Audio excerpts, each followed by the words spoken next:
Hasiko gara, egunon.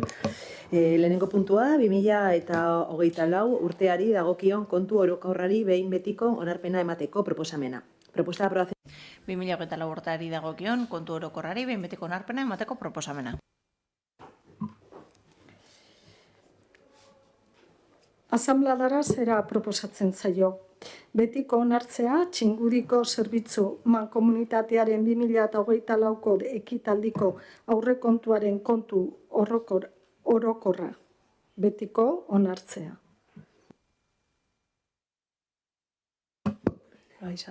Ekaitxo Leire, vais a explicar... Azalpenen bat eman nahi duzue? Bueno, printzipioz dakizuen bezala, kontuak dagoeneko kontseiluan aurkeztu genituen ekainean, egin genuen azken batzar hartan, ekainaren 10ean, dagoeneko ekarri genuen, hasierako onespena egiteko proposamena, ez da alegaziorik aurkeztu, horretarako epearen ondoren, beraz, hori dela eta proposatzen dugu behin betiko onespena ematea 24ko kontu orokorrei. Pasamos entonces a votar. Bozkatuko dugu.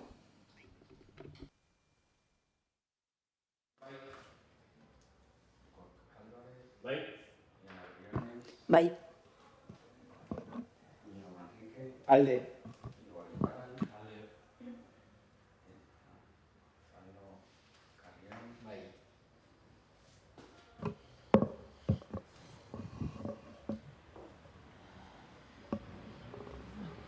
Con seguridad unanimidad, no sé cuál sería el porcentaje. Ezakitago batez den, 84rekin, ez da?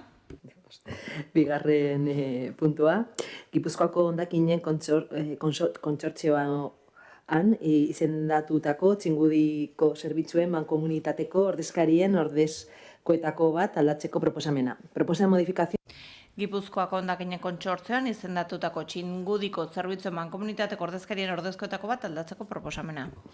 Que por acuerdo de la Asamblea de la Mancomunidad Proposatzen da 2023ko urriaren 20an hartutako erabakiaren ondorioz Miguel Ángel Páez Eskamendi jauna izan da zuela eta Borja Olazabal Toro jaunaren ordezko gisa eta zinegotziari kargu uko egin dionez Miguel Ángel Páez Eskamendik proposatzen da mankomunitateko batzarreko kide izatari utzi zionez beharrezkoa dela izendatzea Borja Olazabal Toro ordezkoa izendatzea, eta hori dela eta proposatzen da haren ordezko gisa Jon Ugarte Pedrikorena jauna izendatzea. Adieraziko da haren nortasunagiria, eta hura proposatzen da Borja Olazabal Toro jaunaren ordezko gisa Txingudiko zerbitzu mankomunitateak Gipuzkoako hondakinen batzorgoan duen ordezkari gisa.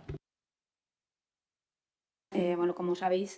Dakizuen bezala, 3 kide eramaten ditugu, batzorgoaren batzarrera, Borja, Gorka eta Hortzi. Eta ez ginen hartu, duela hilabete batera arte, Miguel Ángel Páezen ordezkoa izendatu gabe zegoela. Eta hori dela eta ekartzen dugu batzarrera, denboraz kanpo, nolabait esatearren, formalizatu dadin beharrezkoa balitz Borja ordezkoa izan dezan.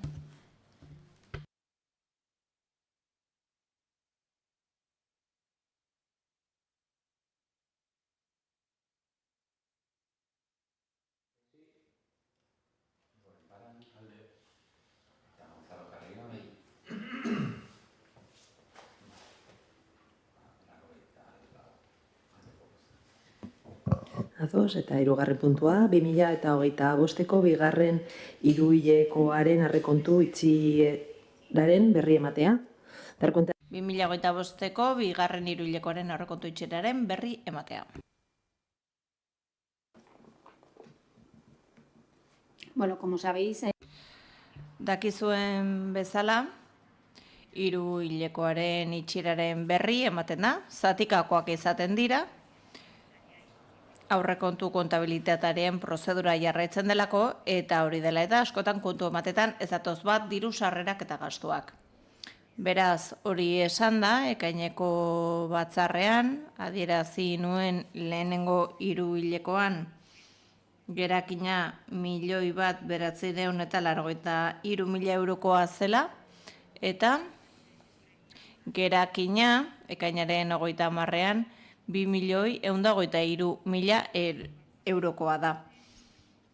Eta 25ko aurrekontu egikaritzari dagokionez, urtarriletik maiatzera arte ordaindutako fakturazioa aintzat hartu da, baina gastuen fakturak, batez ere GHK-tik datoz, eta horiek urtarrila eta apirila bitartekoak dira, jasotakoak. Beraz, ikusten duzuenez, diru sarrerak eta gastuak ez datoz bat, hilabeteko desfase bat dago, eta horregatik sortzen da gerakinean ondorio positibo hori. Esan bezala, espero dena da, abendurako, dagoeneko, parekatuta egotea, horri zor zaiolako. Pues si no hay ninguna pregunta. Galderarik ez badago, jakintzat emango dugu, eta honela amaituko dugu komunitatearen batzarra.